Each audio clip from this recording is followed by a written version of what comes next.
Okay, calm down. You got nervous, man. You got nervous, man. Okay, calm down.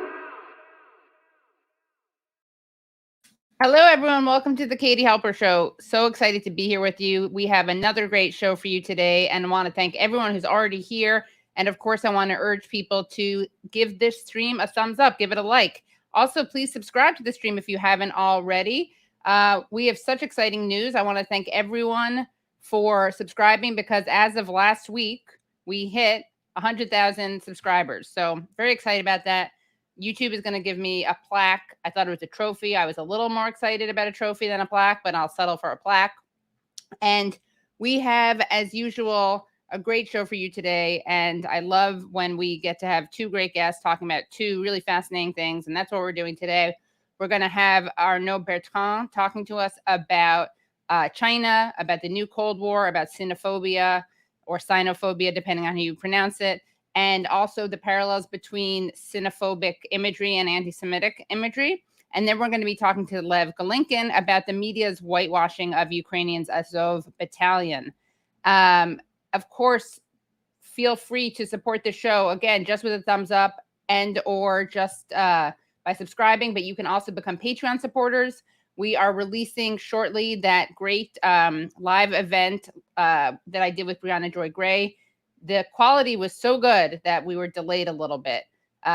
So because of editing, tech issues, which Brad can explain later on in the show if needed, but that is on its way. And you'll be able to access that at patreon.com/The Katie Halper Show. Again, that's patreon.com/The Katie Halper Show. And in order to see this night's full stream, that if you're watching live, you'll see the whole thing. If you are watching this later, to see the full stream, go to patreon.com/The Katie Halper Show. Again, that's patreon.com/The Katie Halper Show. Also, if you can support the show at the $5 level, that's how you get these great extra interviews, extended interviews, bonus content. If you can't afford that, you can still support the show at the $1 a month level. So that's like $12 a year. And we can't make the show without you guys. We really can't. You know, NPR says that, but they're okay financially. I say that, and it's actually true. So please do consider becoming Patreons at patreon.com/The Katie Halper Show. I'll be doing a call-in right after this, so you can join me there on call-in. And what else? I think that's about it. I think those are all the announcements. So we're just going to bring on our first guest, and we're so excited. He's making his Katie Halper Show debut. Arnaud Bertrand is an entrepreneur and a social activist. He founded HouseTrip in 2008, which grew to become one of Europe's foremost tech startups, and which he sold to TripAdvisor in 2016. He's now working on his second venture, Me and Xi. I'll have to ask him how to pronounce that, I realize, which helps people understand how traditional Chinese medicine can benefit them. Arnaud is a frequent commentator on China, advocating for a better understanding of the country and its people, as well as more friendly relationships between the West and China. So Arnaud, welcome. Thank you. Thank you very much for having me. Of course. Thank you so much for coming. First thing, how do I pronounce it? Your new Qi. It's Qi. It is it's Qi. like Okay. the energy in Chinese medicine. Got it. Qi and me. Okay, got it. So first of all, how did you become interested in China? And and tell us about where you live and where you're actually joining us from. So I became interested in China, like all good stories started with a love story. So I met my current wife, the woman who became my wife, in 2006. We were studying together in Switzerland. And I remember the exact moment, actually, when I started rooting for China. Basically, it was we were in Switzerland watching the Olympic ceremony, you know, when it was in Beijing in 2008. And my wife started crying during that ceremony, and she's not an emotional person at all. And at that moment, I realized, the depth of the feelings that Chinese people have for China, the so-called humiliation that they felt during the 150, 200 years when China was colonized and so on. It's not just a political slogan. It's something that's deeply felt by the Chinese people, and that struck me. And since then, I've been advocating for helping China develop and grow back to being a country like all the others. Great. And can you set the scene for us about what is happening now between the West and China? Yes, sure. So, I mean, like everyone knows, China has developed economically quite substantially. By some measure, its economy is even bigger than the US right now. If you look at GDP PPP, as you call it. And I guess that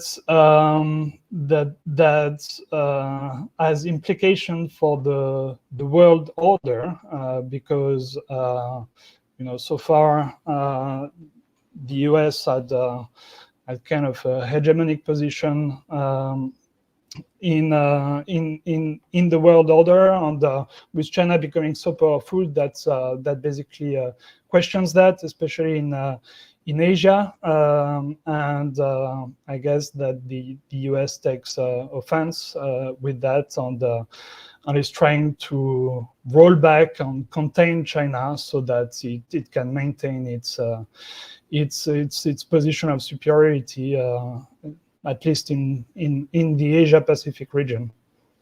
And what do you think of the West's attitude towards China, especially with the Biden administration?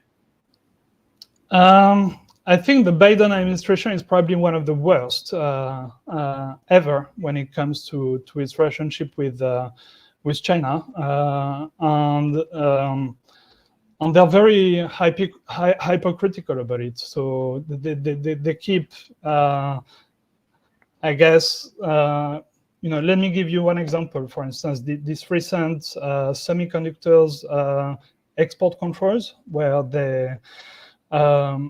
they put together a very aggressive measure to basically try to forbid China to import any of the more advanced type of semiconductors. And all the experts who look at that say that that's a move to slow down or even arrest China's development, because so much in the world right now, so much of the technological progress is based on semiconductors.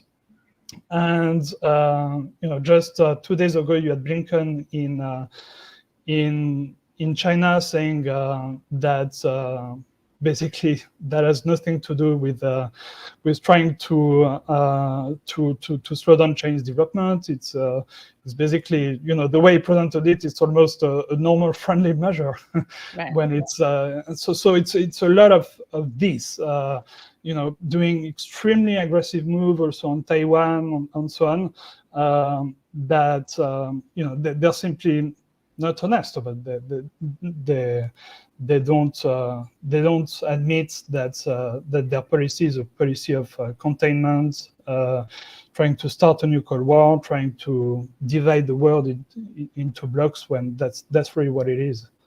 Right. So Biden said in a statement, he said one of the, and we're talking about, sorry, not Biden, Anthony Blinken, the Secretary of State. He said, one of the important things for me to do on this trip was to disabuse our Chinese hosts of the notion that we are seeking to economically contain them. We're not. We are not about decoupling. We're about de-risking and diversifying.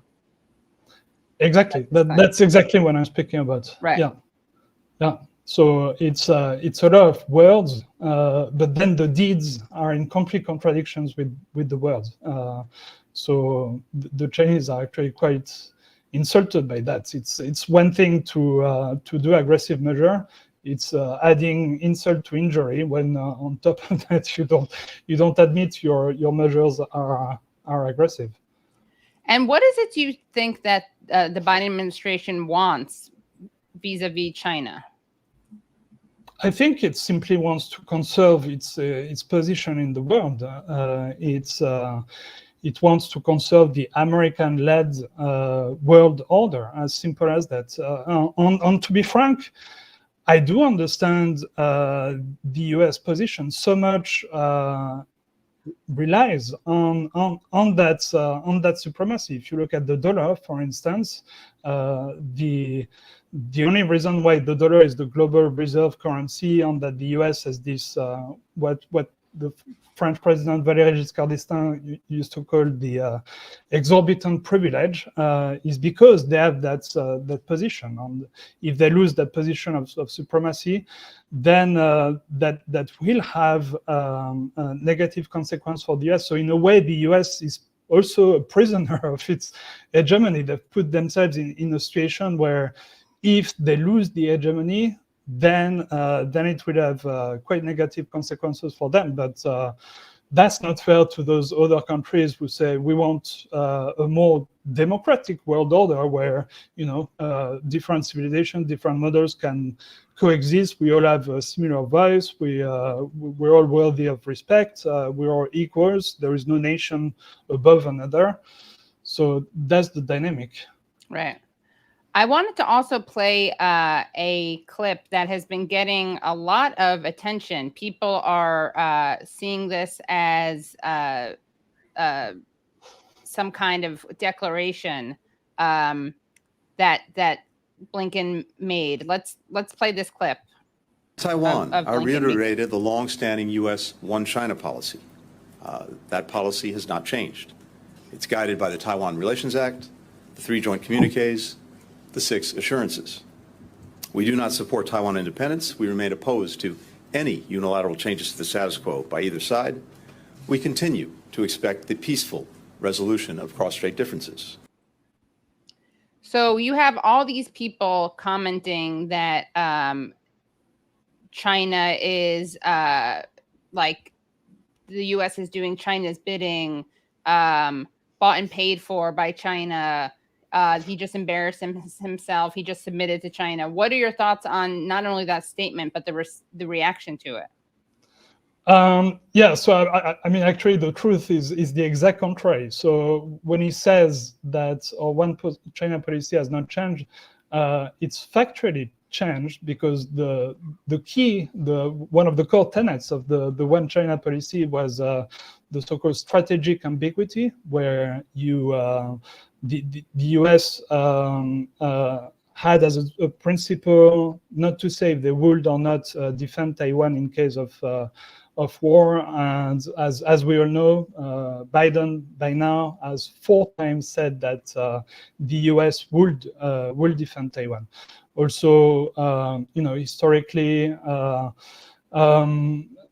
all American troops had been withdrawn from Taiwan when China and China and the US established diplomatic relations at the end of the 70s.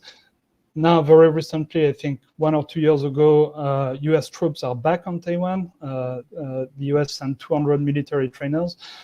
So from China's standpoint, the way they read that comment by Blinken is just sheer hypocrisy, and it's quite funny that people then on the U.S. side, I mean, some people, I guess, on the right in the U.S., I'm not sure who exactly is commenting that, say that that's the U.S. submitting to China, because it's completely the opposite. And as per not supporting Taiwan independence, which is, I think, the part of the statement that makes them react the most, that also has been one of the core tenets of US policy for decades.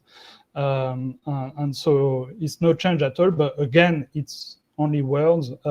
When you look at the facts, actually just by removing strategic ambiguity, that is supporting Taiwan independence, because Taiwan independentists, separatists, they're much more encouraged to declare independence from China if they know that whatever they do, the US has their back, and you have the most powerful military in the world that's going to protect them, than if the US says we're not just. It depends. Our protection depends on the situation.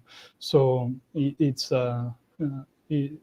In fact, they are moving towards more support, at least tacit, for Taiwanese independence. Yeah.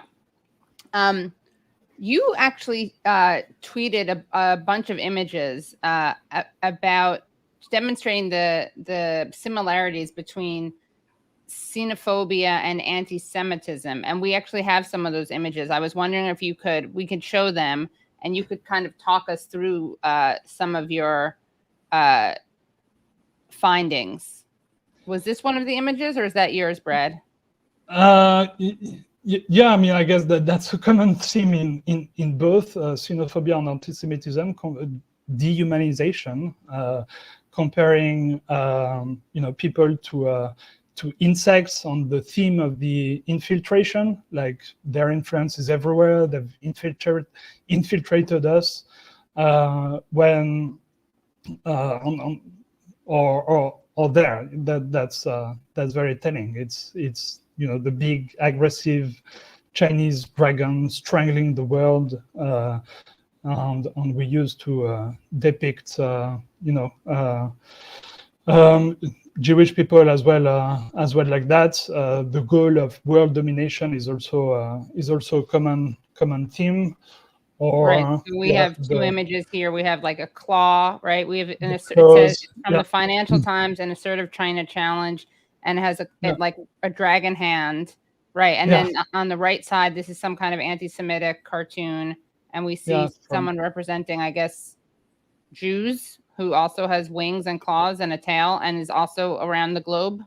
Yeah, basically, yeah. Or the squid. Okay, right. Yeah, that has its tentacles around the world. So I think that there are a lot of quite striking similarities, not only in the iconography. That's a cover. All covers of the famous anti-Semitic book, the Protocols of the Elders of Zion, right? And Military Review, which is I think U.S. Army official journal, almost took the same iconography to illustrate a special edition of on China. Wow! So they have the serpent in both of those. Yeah.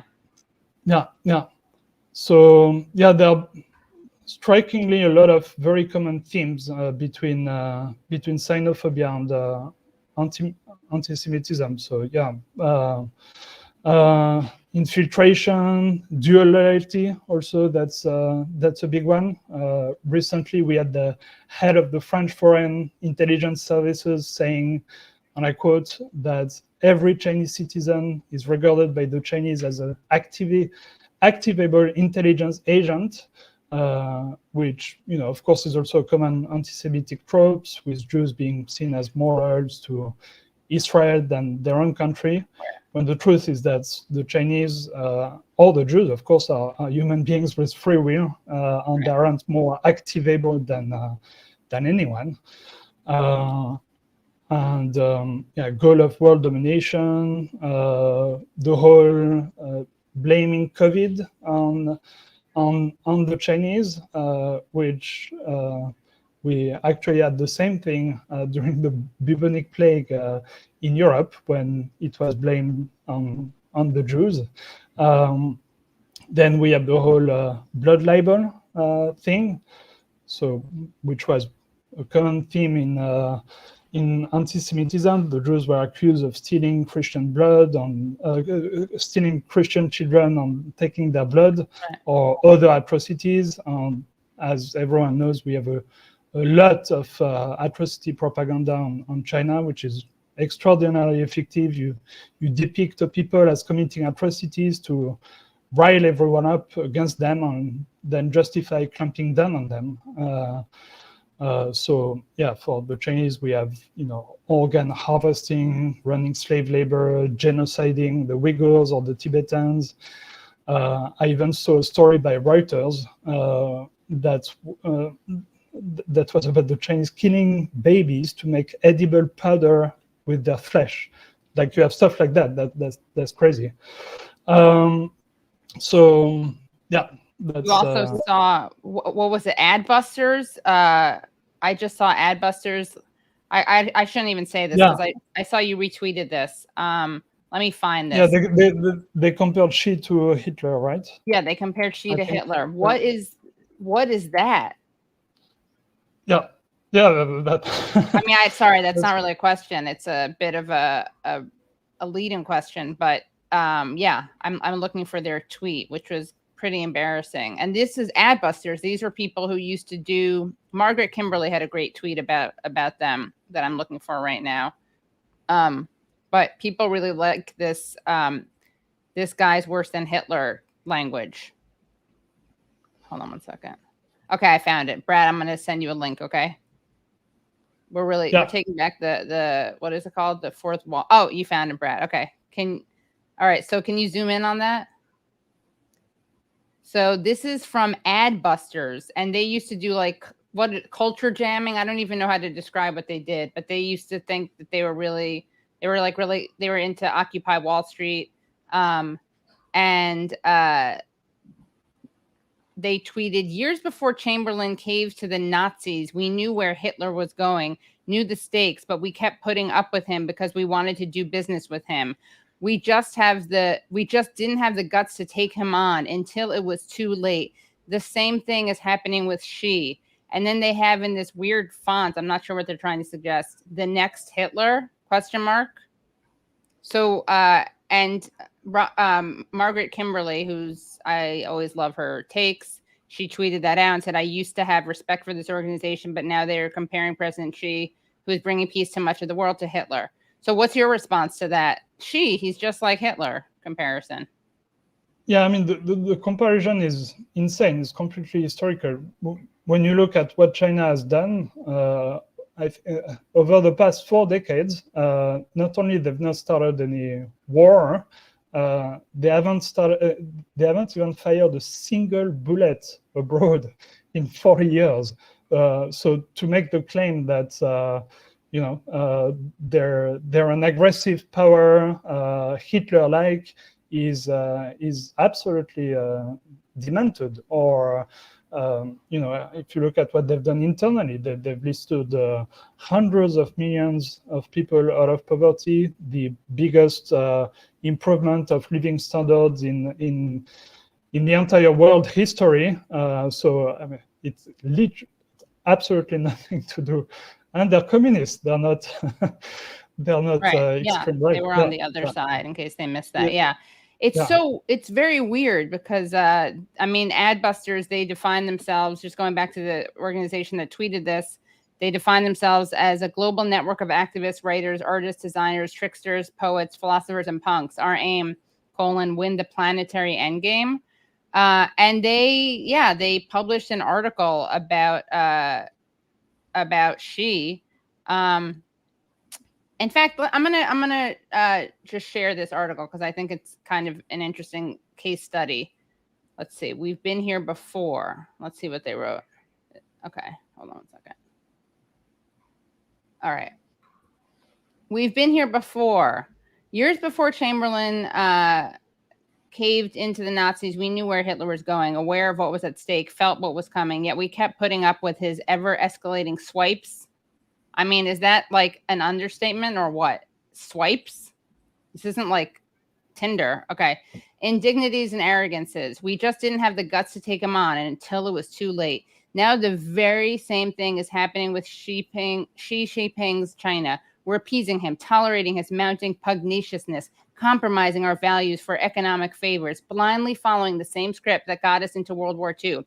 Be warned, nothing short of an all-out meme war can avert World War III. If we can't heal our divisions, rally around our democratic values, if we can't come up with a better story to believe in than never-ending growth and consumerist distractions, if we can't look Xi Jinping in the eye and ask why he is keeping vital information hidden from his people, why he is committing genocide in Xinjiang.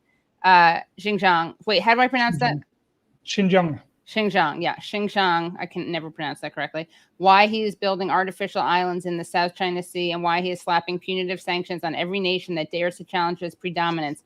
If we can't meet might with ideological might, then halfway through the 21st century or much sooner, we'll wake up one fine morning, shake our heads, and wonder why we're now vassals in a China-dominated slave state more horrifying than anything Orwell ever dreamed of. Yeah, I mean, is this a joke? You have actually, there are several of the themes that we're speaking about during the conversation on the comparison between anti-Semitism and xenophobia. And the big theme in that article is world domination. But the idea that China will want to dominate the whole world and enslave us all, which is absolutely ridiculous. It's totally contrary to Chinese culture. If you look they have like 5,000 years of history, so we know a thing or two about China. Right. And what they've always done historically is actually build walls, the Great Wall of China, the Great Firewall of China, the sanitary wall during COVID, to protect themselves and isolate themselves from the rest of the world. They've never gone abroad. They've never gone to other countries around the world trying to colonize them and so on.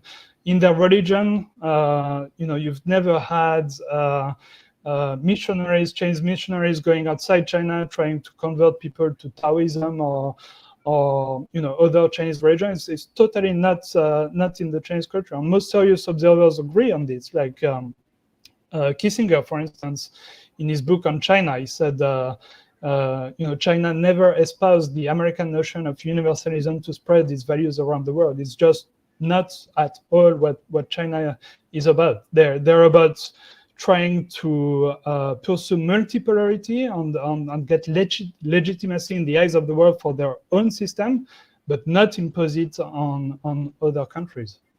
It's really crazy. And these are people who have like some progressive stuff in their timeline about like Palestine, but they're very confused. They're very confused, and we're here to help. That's really an insane thing. I mean, while I was reading, I'm like, am I going to get in trouble? Is this an actual parody? But it's not, because they're in the timeline calling people, tankies who are criticizing them. So you also had, very interestingly enough, you debated Adrian Zenz. There was a Harvard-hosted debate, and the debate was whether or not the Chinese system of government is better than the American system. We're going to get into the substance of that debate, but first, can you tell us about who Adrian Zenz is? Sure. So Adrian Zenz is a German researcher with quotes around researcher. He works for the Victims of Communism Memorial Foundation, which is an organization. The victims of, what is it? The victims of the Victims of Communism Memorial Foundation, which is something Bill Clinton started.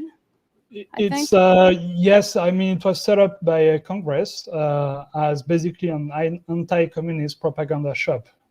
So, that's informs a lot of his research and his takes. And him personally and his organization are really at the origin of the Uyghur genocide claims on the data around it, if it can be called that.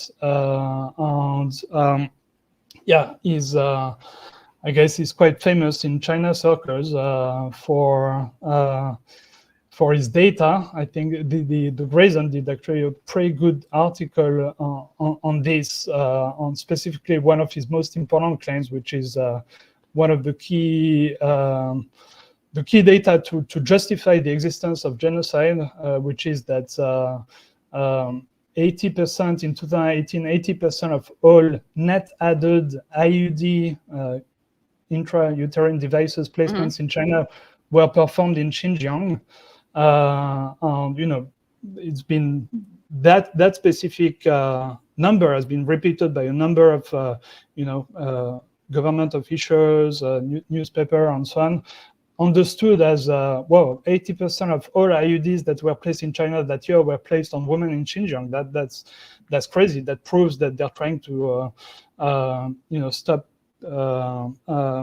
Uyghurs from having children. But actually, that's an accounting trick. That's not what net added IUD means. When you calculate the actual number, based on the same raw data that Adrian Zenz uses, you find that the number of IUDs placed on women in China that were placed on women in Xinjiang that year was only 8%. So literally an order of magnitude less. So he plays around with the data like that to push his narrative, inventing new numbers like net added IUD that they're actually meaningless, but make it sound like there is something very very troubling going on. That's a big part of his shtick. He also has some religious orientation, doesn't he? Yeah, I think he's a fairly religious man. He's a born again. I'm not quite sure. Yeah, but, he is. Yeah, he says that. Okay. I think he feels like it's. He has said something about doing like something about God. Okay. Let me see if I can find this. Adrian Zenz, God. Let's see. He actually like gets into. He says he's like he feels led by God. And he has a book about rapture, the rapture.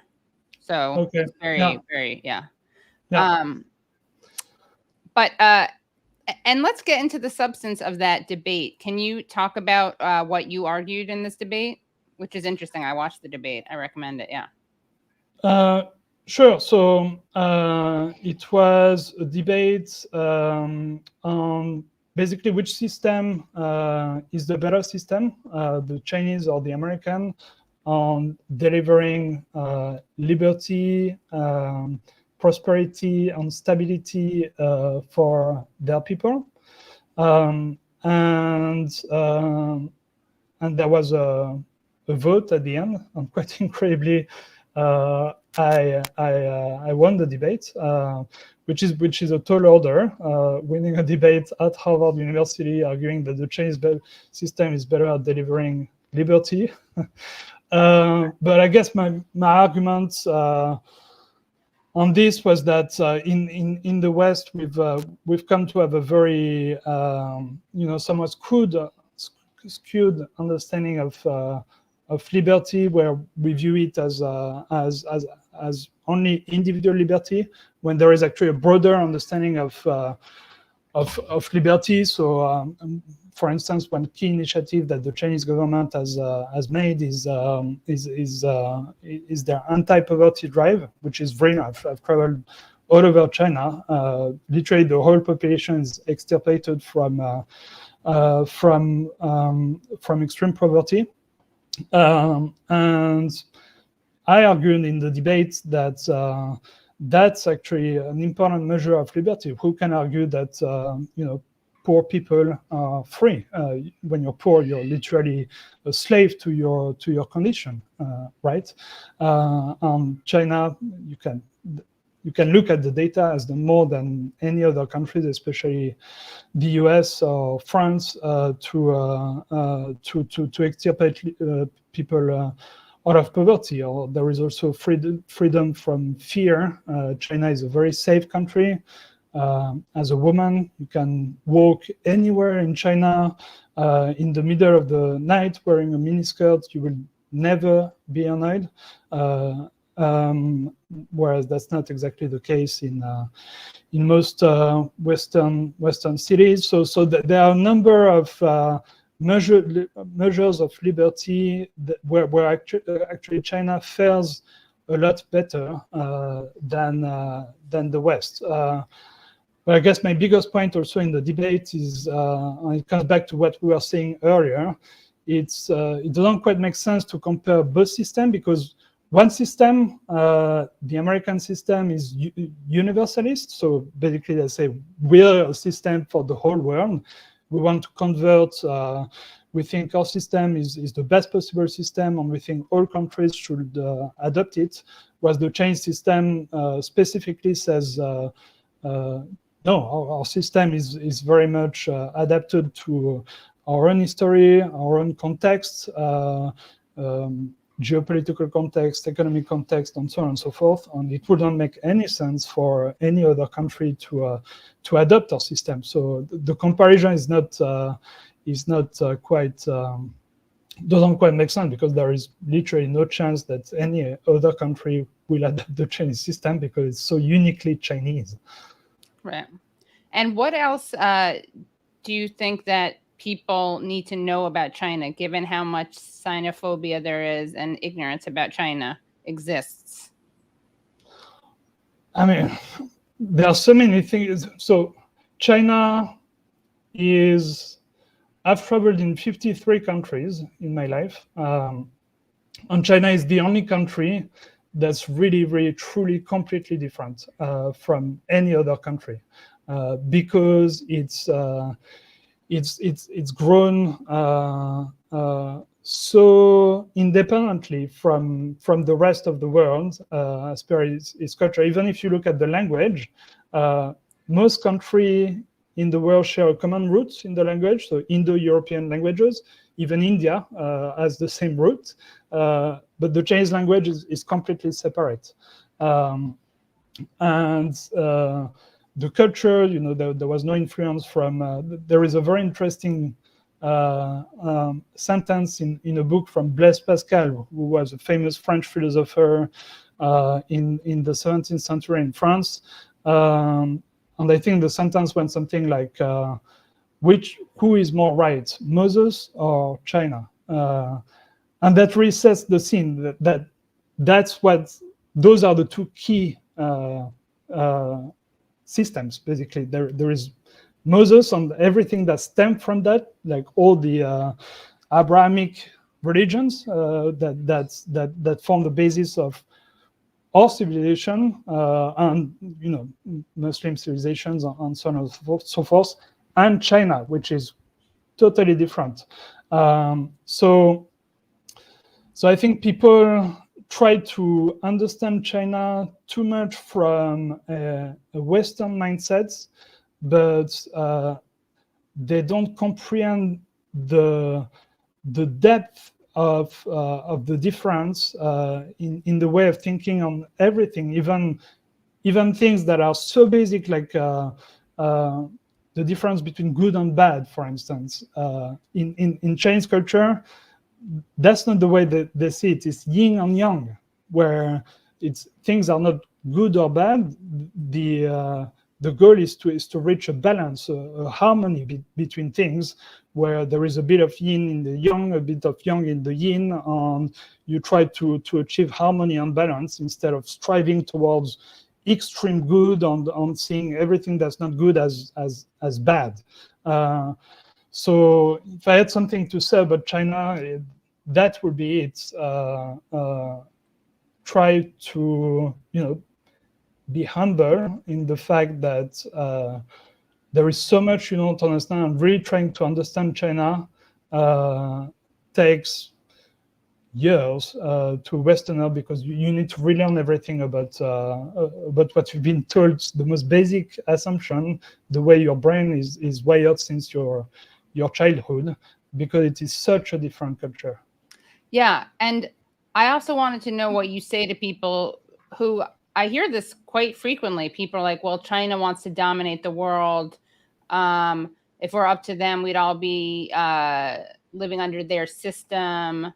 You hear this from people who are not idiotic. I mean, maybe definitionally you could say they're idiotic because they think that, but it shocks me how much people who fancy themselves as smart will say stuff like that. Yes, and I think maybe also part of the blame can be put on the Chinese for that, because if there is one thing that the Chinese, contrary to many assumptions, many claims of malign Chinese influence and so on, the Chinese are actually terribly bad at propaganda, explaining what they're about. It's really shocking how bad they are about telling the China story to the world. So you're only ever exposed to one side of the conversation. The Chinese side of the conversation is literally inaudible to the world because they tell it in such a way that no one listens to them, basically. So when you only have one side of the conversation, it's very, very hard for people, even well-meaning people, to understand China because they only are exposed to that. On really understanding the Chinese side, actually it takes going to China, spending years there to try to comprehend the culture, mingling with Chinese people and so on. No one does that. I mean, very few people have the time to do that. So yeah, I think that's the key issue. Mm. And anything else that you want to share with us? Anything that you think that people should know?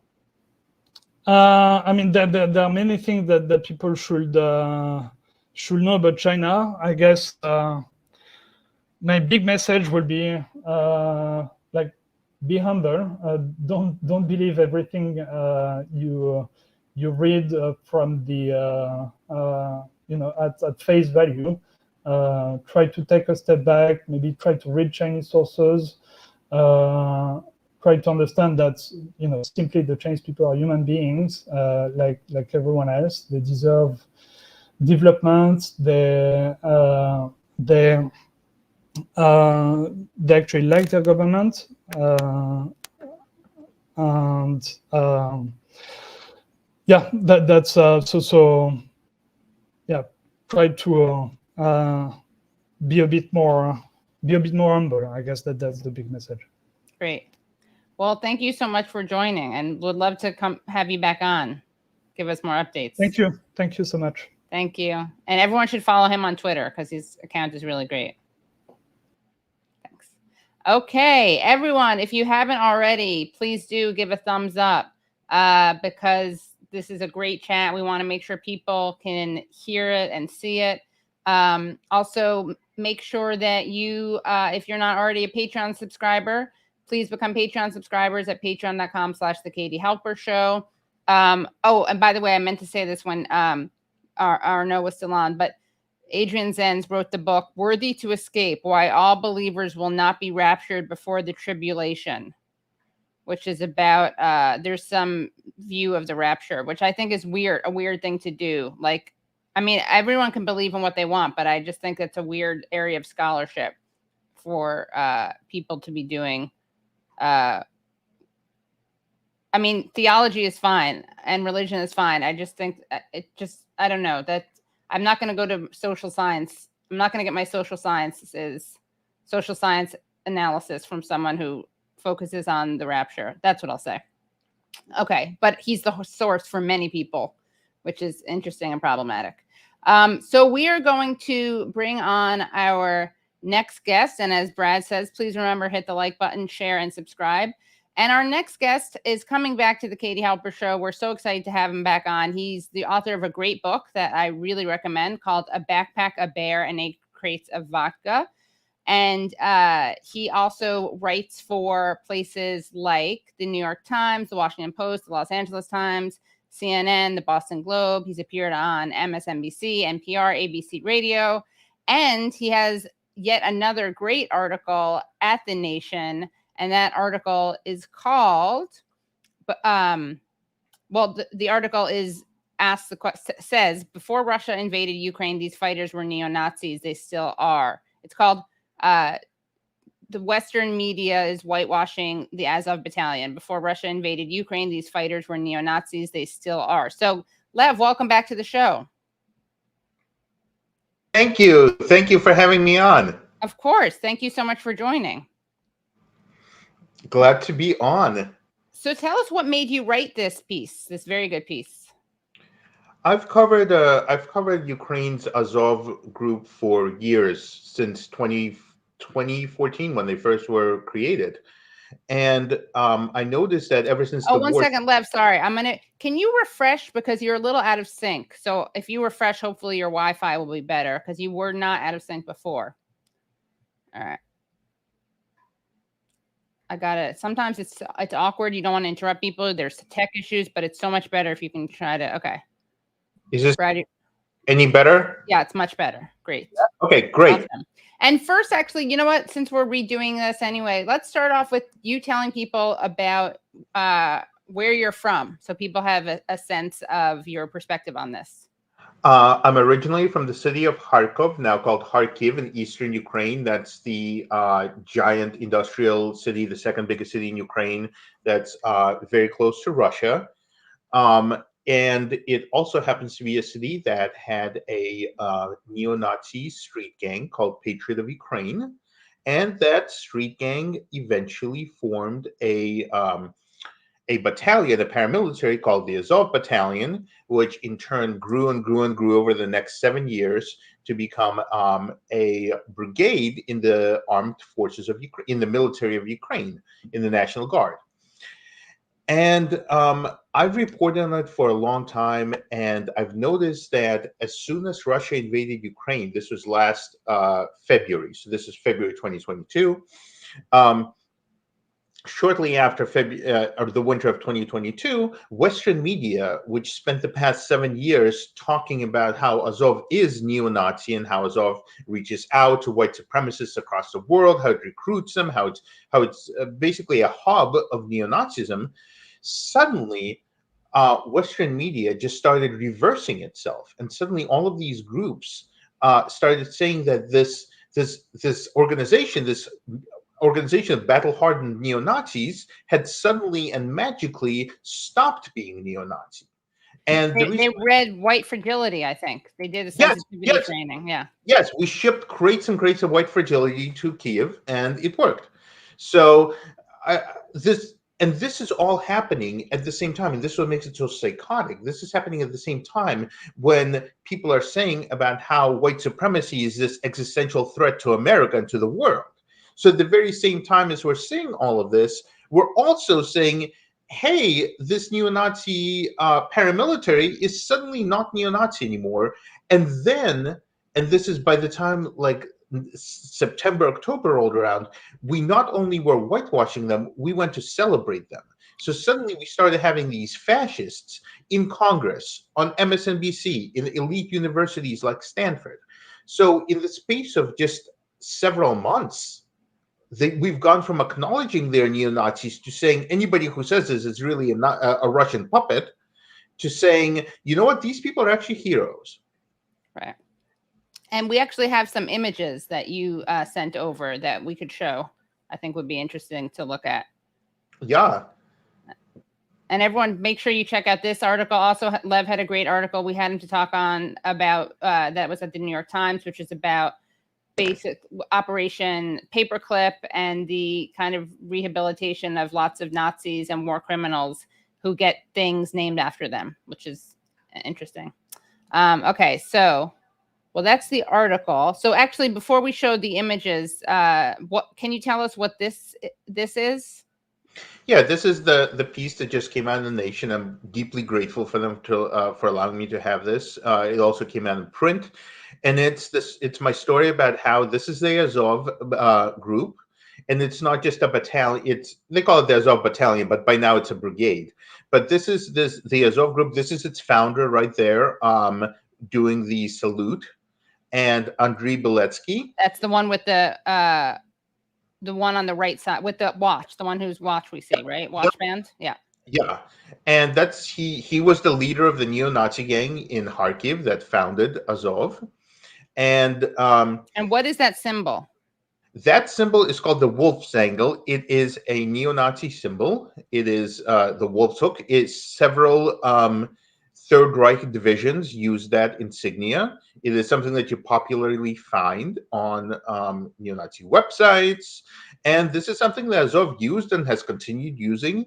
This is a unit in the National Guard of Ukraine. So this is a unit in the military that we are funding, and that's using an outright neo-Nazi symbol. Yeah. And can you, Brad, can you go back to that article? Because there's another image in there that I wanted to ask about. If you just scroll down, you'll keep going. Nope, keep going.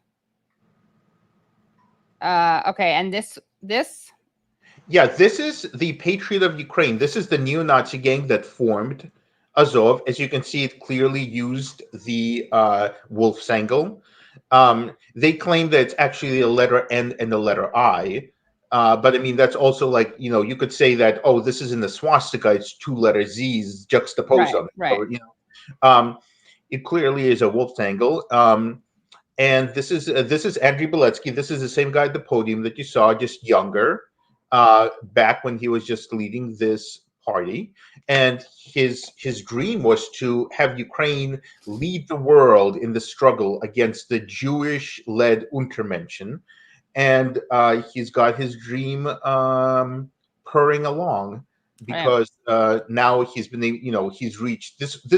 He would have just been a local neo-Nazi gang leader, and Azov would have Patriot of Ukraine would have just been another gang.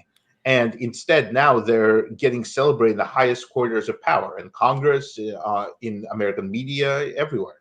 So this is a dream come true for them. And this poster right here. This is also just from an initial old poster from Patriot of Ukraine, back when they would do their Hitler Youth type marches. But again, this was back. There would have been nothing. There would have just been another neo-Nazi gang, which is certainly dangerous, but nothing approaching the level of international groups that are now armed by the United States, and that are more than anything that are celebrated. Which is also just a very the message that this sends to neo-Nazis across the globe is, if you fight for us, we'll hook you up. We'll not only turn a blind eye, we'll celebrate you. We'll make you heroes. Right. And this is including. I want to say this, including also Facebook did this incredible. I mean, this is like the famous drill tweet where it's like, you do not have to hand it to ISIS. Right. Okay. It's Facebook had Azov listed as a hate group. Okay, they banned their accounts across the board. They had all of their different organizations, the military wing, the street gang wing, everything was blocked on Facebook. Suddenly, last year, Facebook announces that it's going to Azov remains on its banned groups list, but it will now allow praise of Azov, provided that the praise is in the context of them fighting Russia. So these people they acknowledge that Azov remains a hate group, but says that there are times where they can be good guys. That's the message of this sense. The sense that there are valid reasons for praising neo-Nazis. That certainly there are bad reasons for praising neo-Nazis. That's why they remain on the hate group list. But there are certainly valid reasons. And eventually, Facebook decided to just simplify matters, and they just removed them from their from the groups altogether. This is, like I said, this is Time Magazine from even the year before that, from 2021, I believe. Okay, this is the entire Western establishment understood that Azov was neo-Nazis because they just kept growing and growing. When they first started covering it, people called me and my late mentor Stephen Cohen. They said they were Putin puppets for saying, but eventually Azov just got to the point where they just got big enough to where they couldn't be ignored. And then suddenly, all of us, they started fighting for us. And the entire Western media just started whitewashing them, just based on nothing, just based on lies, on easily disprovable lies. I heard you on a podcast I was listening to earlier today, and you talked about Michael McFaul, who is the former ambassador to Russia, and he kind of did one of these like not all Nazis kinds of statements. Yeah, I mean, he said, I'm concerned about Nazis. He said, I'm concerned about Nazis in Ukraine. I'm concerned about Nazis in Russia. I'm concerned about Nazis everywhere. Right. Which is you hear that often from Western spokesperson people. They'll say, well, what about the Nazis in Russia? And Russia does use neo-Nazis. Russia has an entire organization based on them. Okay. And my answer is, that's like, what about them? I mean, the difference between the Russian neo-Nazis and Azov is that the Russian neo-Nazis are not being armed by the United States. Yeah. They're not being celebrated in Congress. They're not being invited on MSNBC. That's the difference. Right. So yeah. Go ahead. No, keep going. Keep going. I cut you off. You were making a very important point. No, so the issue is the fact that Putin uses neo-Nazis. Of course he uses neo-Nazis. All that shows is that, A, it's a dangerous thing in Russia, okay, and that Putin is absolutely full of garbage when he says he's claiming to fight neo-Nazism. Yeah. The thing is, it's like anytime you're like, well, which neo-Nazis could we do something about? The ones that are fighting for Putin, or the ones that we are arming and we are celebrating, we are whitewashing? It's like, not all neo-Nazis matter. I mean, that's a pretty weird, that's a pretty weird thing to say when there's one group that you can do something about that you're directly enabling versus, oh, what about this other group?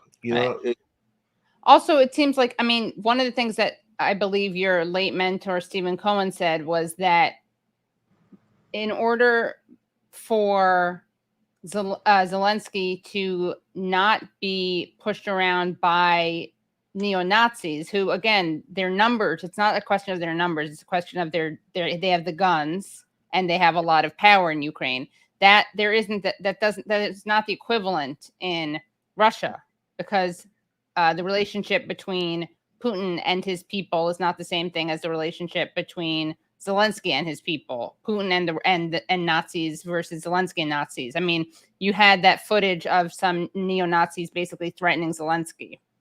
And so one of the things Stephen Cohen said is that if the United States wanted to fortify or strengthen Zelensky against neo-Nazis, they really would have had to have had his back in a way that they didn't. Well, we always go, everywhere we go, we use radicals, whether it's in Syria, whether it's Afghanistan and Osama bin Laden. And it makes sense. I mean, these people they're highly organized and they're not afraid to die and they're not afraid to kill. So it's unfortunately, the odds of us doing something about them is, given our history, is rather small. We love groups like that and we use them all the time. I can't help but get the feeling that if bin Laden in the 80s was today, the media would be celebrating him.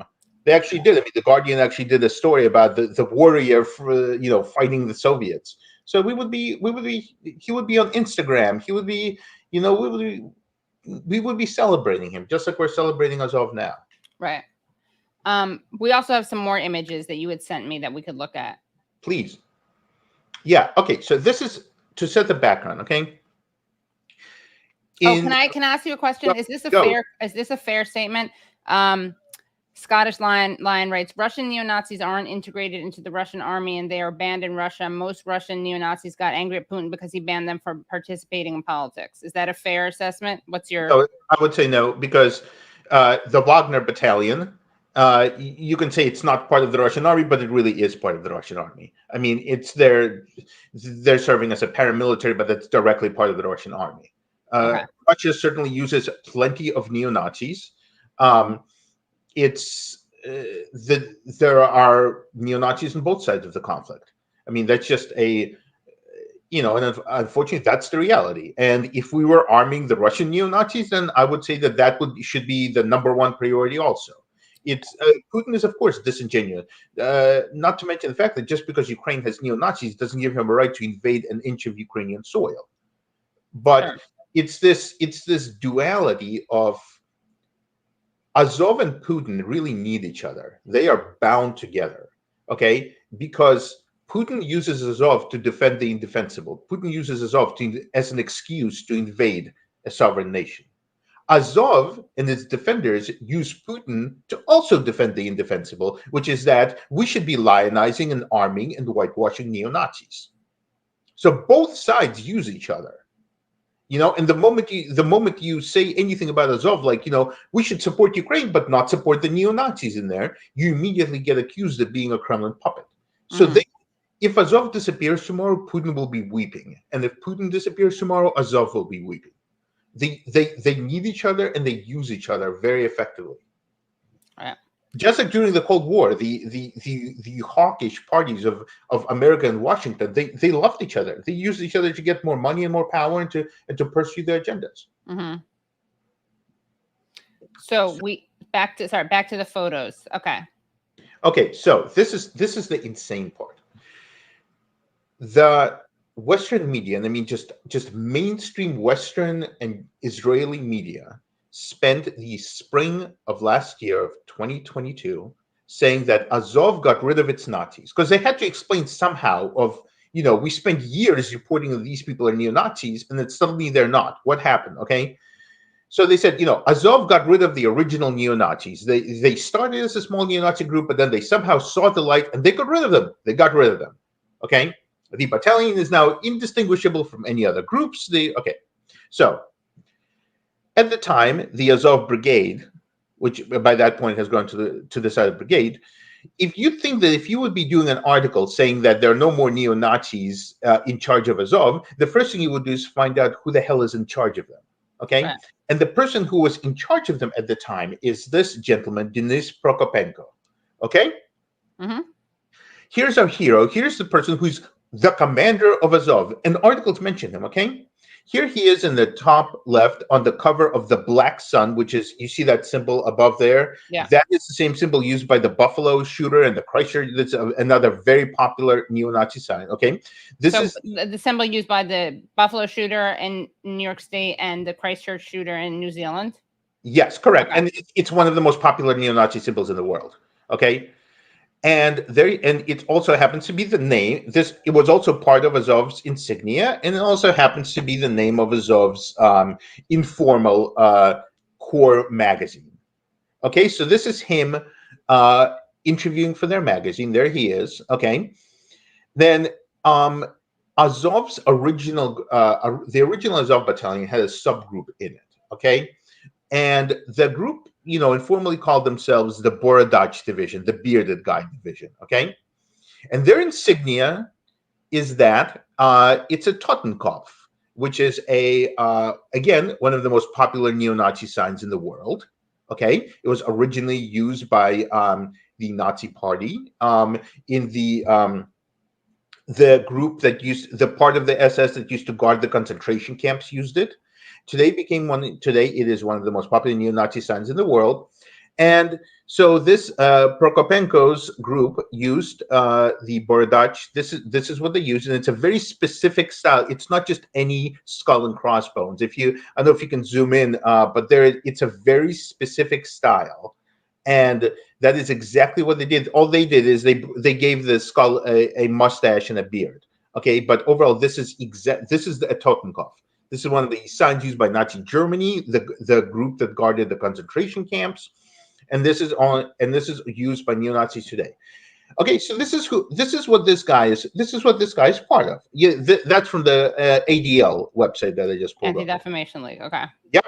So this is exactly. You can look down to the fissures on the skull, to the cracks of the bones. Okay, okay. So there he is. This is our hero. Okay, this is who's in charge of Azov at the same time. Okay, at the time that they were saying there's no neo-Nazis in Azov, here's a man who was with Azov at the very beginning of the battalion's founding. Okay, so we're talking like the most basic lapse of journalistic principles. Okay, and now moving right along. So before he was in Azov, Prokopenko was part of the White Boys Club, and this is the far-right soccer hooligans, they call them. Okay. And they celebrated when he was awarded a medal in Ukraine. So this is where he came out of. This is who the guy who was commanding us over the time came out of. Okay, this is the White Boys Club celebrating him. This is their logo. Down there is it's a Nazi eagle that it shows right there. It's just adapted with their symbol. If you scroll up a little bit, it says in their tribunals, it says 100% white. That's what that says in Ukrainian right there. And then if you go up there, there's the White Boys 88, which is yep, and then it uses the Celtic cross in there. And so 88 stands for Heil Hitler, right? Because it's the eighth letter of the alphabet. Yep, and it's a very common. Yeah. And then this is their Instagram page, and they're celebrating him, and they say, we are extraordinarily proud of him, who represents our bleachers. Because the bleachers of the football, of the soccer. Right.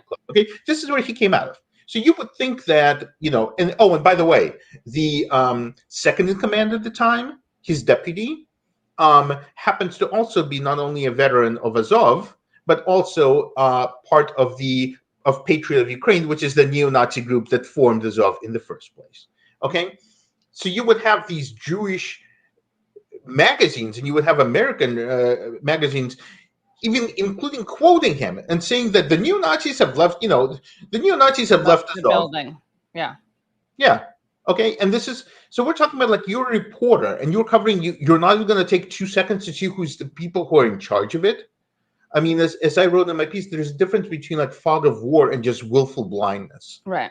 And this is, and the entire Azov has been denazified story is just full of just utter, it almost gets hilarious. Like they would have the Times of London did an article saying that all the Nazis left Azov. And in it, there's a man with a shirt, an Azov soldier with a shirt of a neo-Nazi band, of like a hardcore dream of killing Jews neo-Nazi band wearing a shirt at the photograph illustrating how the neo-Nazis have left Azov. Oh, have left Azov. I thought you said loved Azov. I'm like, no, that makes sense. Okay, they have left Azov, right? Yeah, there's a Times of London article saying Azov has changed, Azov has de-radicalized, and the headline photo has an Azov soldier with a neo-Nazi T-shirt. Wow. Okay, yeah. Like, I mean, you know, Forbes did a piece, and in the piece they said that the Azov Battalion stopped using that Wolfsangel sign, the neo-Nazi sign. The Wolfsangel is literally, and I went to the Wayback Machine, which chronicles websites. The Azov Battalion, it was the top sign on their website when you go there at the day that the Forbes article came out. So the day the Forbes article is claiming that they dropped this symbol, if you went to their website, their official website, it's there right at the top. It's the symbol across all of their social media accounts. It's the profile photo of all of their social media accounts. It's difficult for me to understand what it would take to just research and fact check such an article and publish it with such an obvious falsehood. Right. And that's the entire, I mean, you just read the story and it's one after another. It's just ignoring and believing. It's just, all they say is, we have no neo-Nazis. Okay, sounds great. Publish it. You know, right. So, and then go ahead, Katie. Go ahead. No. You said, and then you have. You have one more collage of this is astounding, of the guy who was celebrated across MSNBC in Congress. That's him. Okay. This is the Azov delegation in Congress meeting with members of Congress and Senate, and there are several others of them. And then they went on to speak at Stanford University, where Michael McFaul, the former U.S. ambassador to Russia, attended. And then if you go to the next one, this is an insane one. This was first published by Moss Robeson, who's a researcher on Twitter. He published it on Medium, and then he also tweeted this out. So if you could zoom in a little bit, okay? This is on the MSNBC on the bottom. Here's Dmytro Kozatsky. He's the press officer of the Azov Brigade, okay? Here he is meeting with Marcy Kaptur, who's a member of Congress, a representative from Ohio. She's next to him, okay? And there he is grinning, okay? And if you scroll over a little bit, you'll see here he is on MSNBC being celebrated, okay? On with Andrea Mitchell on MSNBC, okay? Mm-hmm. At the time, this was last fall, okay? At the time this was happening, his Twitter was a Whitman sampler of neo-Nazism, okay? So you can go a white man sampler, but sorry, couldn't help it. Yeah, couldn't help the joke. Yeah. Oh, totally. It'd be funny if it wasn't so scary. Right. Yeah. So here he is with a shirt, right there with the lion. That shirt is the insignia of a Waffen SS, of a Ukrainian division for the Third Reich. They fought for Nazi Germany. They weren't particularly good at fighting, but where they excelled was war crimes, such as burning Polish villagers alive. And if you see the last several Nazis that have been kicked out of America, like a couple of them at least were involved with that group, okay, with that division. So then there is our hero with 1488. Again, 88 is for Heil Hitler. 14 is for the 14 words of white supremacy. It's also you can look it up, but it's a very, very, very common white supremacist symbol. Okay. Then there he is liking Hitler, liking a tweet that congratulates for Hitler's birthday of the great Adolf Hitler. And then also at the very bottom there with the graffiti, it says "Death to Kikes." Nice. And there's a graffiti with SS bolts. You can kind of see in there, but underneath it says "Death to Kikes." Okay. Kikes, by the way, there's some people don't know that's a slur for Jews. Yes, it's the N word for Jews. Yeah. Okay. So and that's a tweet here. Okay, and this is just a tiny sample of what was there, and this is what was paraded around Congress, MSNBC, and a Manhattan Film Festival. Okay, now I don't know if you remember, but a while ago, Congressman Matt Gaetz, got busted with a far right, they say Holocaust denier, bringing him to the State of the Union. Okay, and Gaetz said he didn't know anything about the guy's past. And okay, so a member of Congress brought a Holocaust denier to the State of the Union, and that was deemed important enough to result in an entire letter from the Anti-Defamation League about how dangerous this is, about just, I mean, and if you bring somebody to Congress, that is a mark of honor. That is a tremendous privilege. You're putting your seal of approval on them. So as you know, it is very dangerous when you do that to somebody who's a far right or Holocaust denier, etc. And you know, so what does it say when you have these people being Congress? And somehow I didn't see any complaints from Jewish organizations about this. This did not warrant an outcry. This did not warrant anything from the Anti-Semitism Task Force in Congress, Task Force for Combating Anti-Semitism. This did not occasion alarm.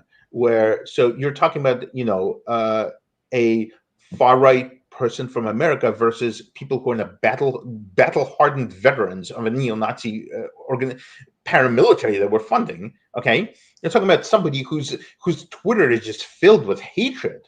Okay, and he also had images of the KKK. I mean, just everything. And we open up the doors to these people. These people are our friends. So it's despicable to see, and it's despicable to see the lack of reaction from the anti-Semitism watchdogs, from the people who, you know, from members of Congress and others who say they're here to fight anti-Semitism, and then you see that this strange discrepancy, and it's a bit alarming. At least I think it's you know, I think it's important to call out anti-Semitism wherever you see it. Right. And what did you think of that New York Times article? Nazi symbols on Ukraine's front lines highlight thorny issue of history. Yeah, the New York Times did not one, but 3 articles in the span of like a week, 10 days, okay, about neo-Nazis leading an incursion into Russia, and the neo-Nazi symbols being prolific. The most standout thing in that article was that a spokesman for the Anti-Defamation League talked about there was a Ukrainian soldier who got caught with a patch, and the patch had a Totenkopf, the death head symbol, okay, a popular neo-Nazi symbol, and the patch itself was for a neo-Nazi, for a far-right band. The Southern Poverty Law Center considers it hate music. Okay, so this is a band it's called Death in June. It was named after the Night of the Long Knives, which is a Nazi event in which the Nazi Party purged itself. It's a band that very much is problematic, to say the least. Okay, and the ADL. I want to make sure I'm quoting them. I can show it. Hold on one second. Yeah, but I want to make sure you show exactly what they said. Hold on. You're talking about there in the Nazis thorny issue article, right? Yeah. Yeah. Okay, here we go. So here we go. So the patch in the photograph sets the Totenkopf atop a Ukrainian flag with the small number 6 below. That patch is the official merchandise of Death in June, a British neo-folk band that the Southern Poverty Law Center has said produces hate speech that exploits themes and images of fascism and Nazism. The Anti-Defamation League considers the Totenkopf a common hate symbol, but Jake Hyman, a spokesman for the group, said it was impossible to, quote, make an inference about the wearer or the Ukrainian army, end quote, based on the patch. Quote, the image, while offensive, is that of a musical band, end quote, Mr. Hyman said. Yeah. And here's even better. The band now uses the photograph posted by the Ukrainian military to market the Totenkopf patch. So this is when you see how this is real. This feeds anti-Semitism. This feeds hatred. Okay, when we okay this, they then take it and run with it. And the ADL has a long history of going after Spotify, for example. They have attacked Spotify for being lax in spreading hate music and allowing hate music to proliferate. They have also gone after Amazon and others for, allowing Nazi merchandise and neo-Nazi merchandise, for having very easy rules, one to say, of just, you can get pretty much anything. And I'm not just talking about like historical things, like an actual history. You can just get neo-Nazi patches, neo-Nazi clothing, whatever you want. Okay. And the ADL has been at the forefront of just of making sure people know about this. They have a database and everything. So it's just, I don't understand how you could say that. It's just we can't make an inference about it. I know, that's so embarrassing. Make an inference from somebody who has a neo-Nazi symbol in your database, and the neo-Nazi symbol is of a neo-Nazi band, of a hate group band. You could say they're technically not neo-Nazis; they're considered hate music. Okay, and all of a sudden,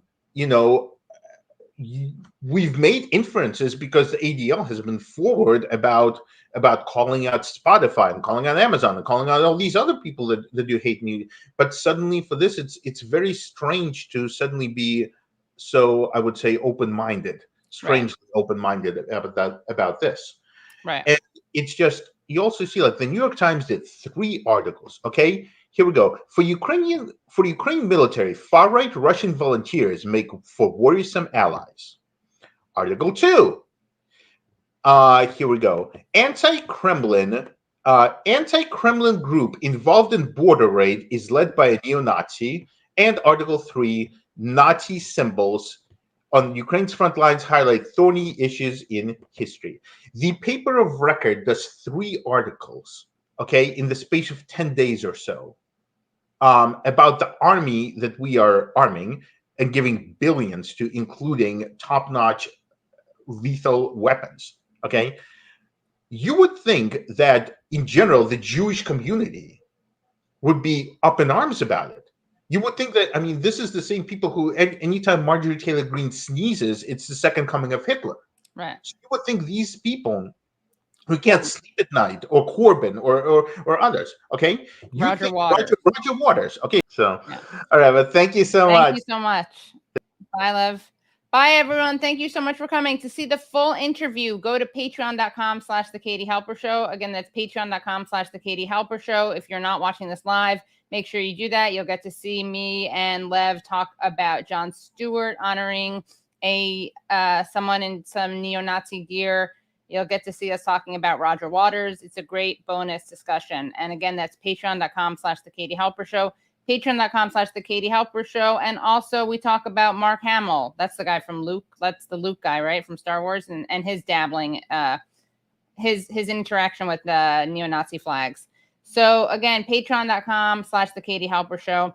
Thank you guys so much for coming to this show. I'm going to hop on call-in and check out Lev's article, and please subscribe if you haven't already. Let's hit 150,000. No, let's hit 200,000.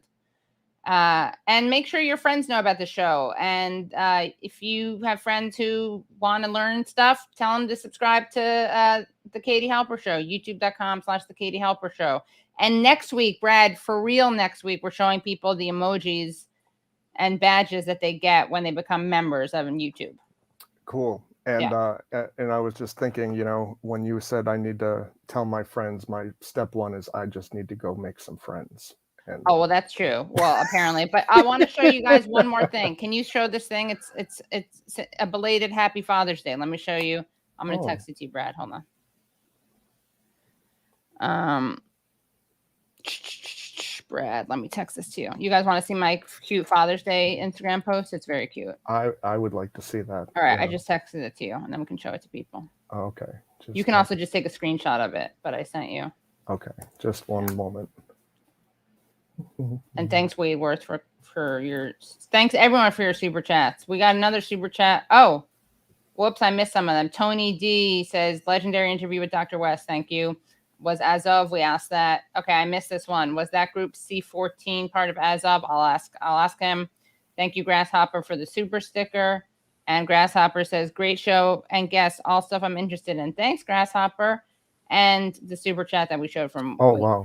Thank you so much. Yeah. All right. So here's me and my dad. I posted this on Father's Day. This is us in Washington, D.C. At a NARAL, so a pro-choice rally. You can see he's holding a NARAL sign. And I had pigtails. I was pretty cute. And I was a little disturbed because, my dad's a doctor. He's a psychiatrist. I was a little disturbed because we went to this pro-choice rally and there were people with like bloody feet, like all the anti-choice propaganda stuff. And I remember seeing that. Yeah. So anyway.